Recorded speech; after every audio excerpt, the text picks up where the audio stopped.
Hello and welcome to GUI.Dog. Oh yes. What are we looking at today? VVV Venice Token. There we are. So yep, there we had a bit of a wobble. The last video I talked about it breaking through because the origin is here on the weekly chart. You can see that the two purple, that's the preferred, and the proximal and the distal, the preferred version.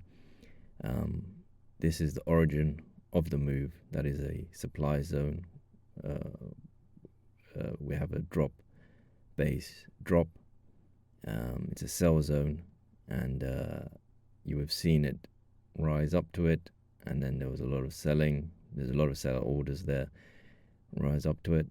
There's a lot of selling, and it dropped off for some reason, and then it came back. And I thought because of all of this selling, and we counted how many they are, that it should have exhausted all the orders, but it didn't touch it here. It just kind of got close to it and then sold off.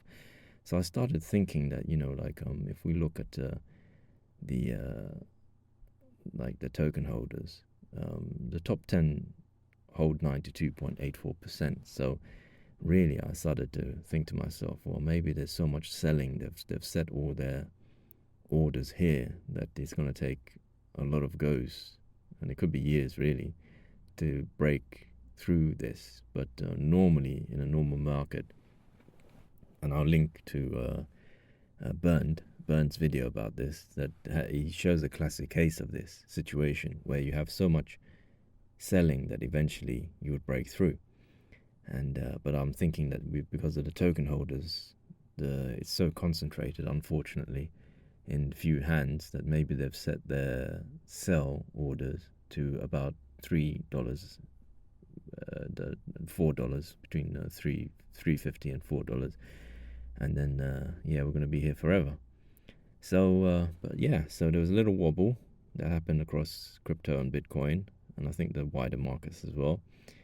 Kind of brought a few doubts in, but now we have this huge whopper of a rally, 113%. There you go.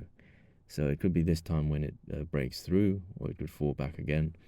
RSI seems to be okay, but so Venice is doing okay. So if you like what you're hearing, make sure to hit subscribe and hit the notification bell. Choose all. Give us a thumbs up or thumbs down. Tell us in the comment section why you gave us a thumbs up or thumbs down. Your feedback will be great. What do you think about this?